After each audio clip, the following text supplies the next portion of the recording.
All right, hello, Professor, and hello, class. Uh, my name is Ahmed Stedman. Excuse the uniform, I'm just coming home from work, but I wanted to show my coat of arms. Okay, hopefully you can see that clearly. So to start with, to choose an important place, I actually went a little metaphorical and went with the mind here. The mind is it's an important place to keep your sanity, where we learn, where we grow, where we process thought, and I think it is definitely an important place. My hobby that I chose was kind of in line with mindfulness, the mind. I chose meditation. I meditate, I'd say maybe 4 or 5 times a week. If I can get to it, maybe even more if I'm extra stressed. But it is definitely important to stay centered and stay clear of thought. I just wanted to point out that there is a little difference between meditation and mindfulness. Some people may not know, but meditation is the total clearing of thought. Total clearing of thought, and to dive inward into self, and to dive into your inner self and explore the very core of your being. Mindfulness is the exact opposite, where you, well, not the exact opposite, where you are being cognizant and aware of your surroundings and your heightened senses of what do you see, what do you hear, what you smell. And mindfulness can be done sitting, standing, walking around, and you can be practicing mindfulness and no one even knows you are. An animal that I chose that represents me, I chose the goat, because the goat is the symbol for the sign, astrological sign Capricorn, which is me, of course. This is the astrological sign of Capricorn. Capricorns are very driven, very laser focused on a goal. Very important that we continue to ascend the mountain. That's why our astrological animal representation is the goat.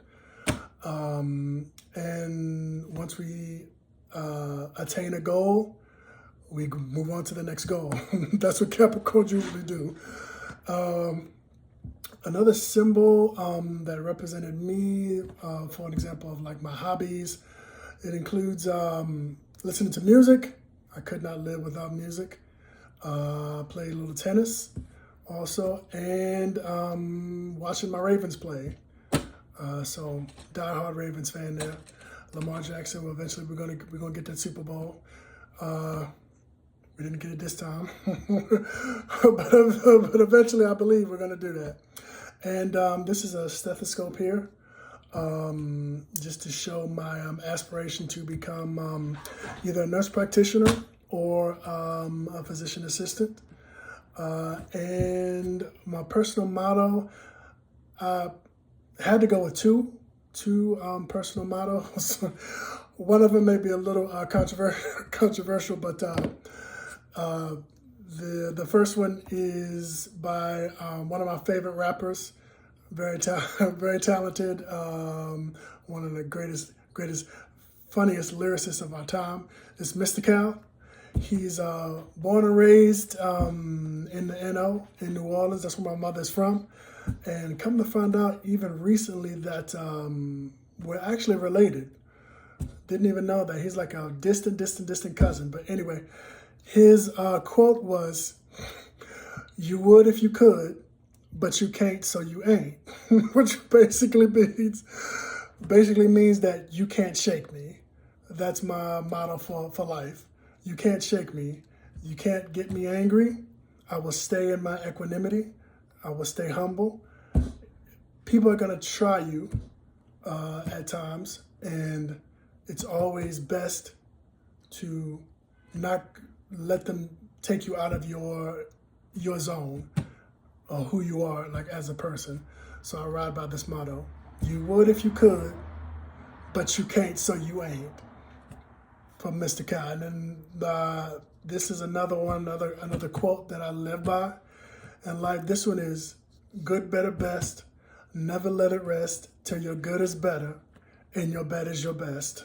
I've been using that motto, using that quote for a long time now. It's basically it just goes to my whole driven type A Capricorn spirit, where always keep striving, always keep shooting towards your goals, and never give up.